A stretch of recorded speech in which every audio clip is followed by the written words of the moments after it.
আসসালামু আলাইকুম রহমতুল্লাহি ওবরাকাতু। সবাই কেমন আছেন? আশা করি সবাই ভালো আছেন। আল্লাহর রহমতে আপনাদের দোয়ায় আমি সুস্থ এবং ভালো আছি।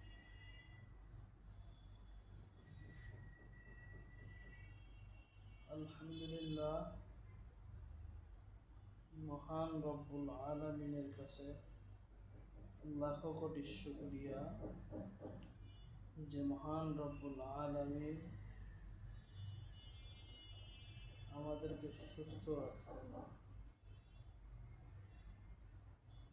আসলে একটা বিষয়,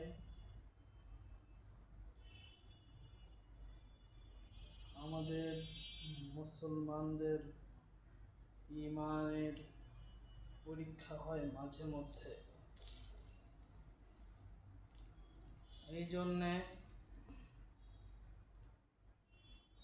যখন মুসলমানদের ঈমানের পরীক্ষা হয়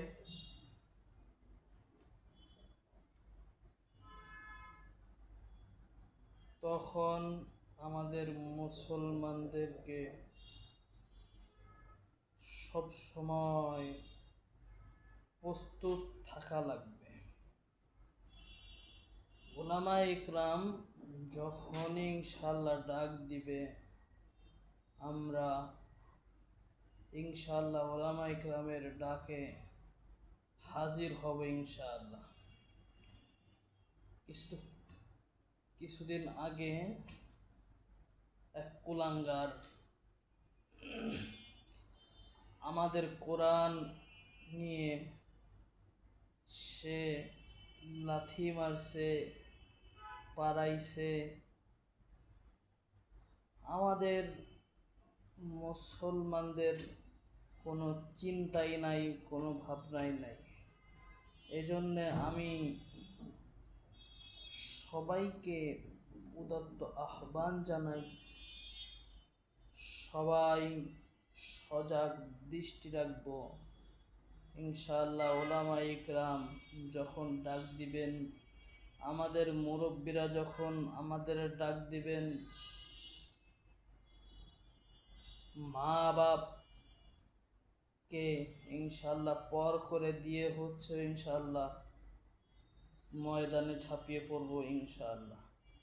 বউ বাচ্চা বিবি সকলের আশাবাদ দিয়ে ময়দানে ইনশাআল্লাহ উলামায়ে ইকরামের ডাকে ঝাঁপিয়ে পড়ব। আজকের মুসলমান খুব দুর্বল। আজকের মুসলমান খুব দুর্বল। আইনউদ্দিন আল আজাদ রহমাতুল্লাহ আলাইহি একটা গজল লিখছিলেন, কচু পাতায় পানি যেমন করে টলমল, এই জামানার ঈমান যেন তেমনই দুর্বল। ভাই, সেরকমই হয়ে গেছে আমাদের ঈমান। আল্লাহ তাআলা কিয়ামতের মাঠে যখন ডাক দিবে, তখন আমরা কোনো উত্তর দিতে পারবো না। আমার নবীর পরে আর কোনো নবী নাই। এইটা উলামায়ে ইকরাম বড় কাজ করতেছেন। এইটা নিয়ে উলামায়ে ইকরাম খতমে নবুওয়াত আন্দোলনের যিনি আমির, আমাদের সকলের মুরব্বী ও উস্তাদ, হাজারো হাজারো উলামা হজরতের উস্তাদ ও মুরব্বী আল্লামা আব্দুল হামিদ দামাত বারকাতুহুম হজরত এইটা নিয়ে কাজ করতেছেন। আমাদের নবীর পরে আর কোন নবীরা এটা সংসদে ইনশাআল্লাহ বাস্তবায়ন হবে ইনশাআল্লাহ।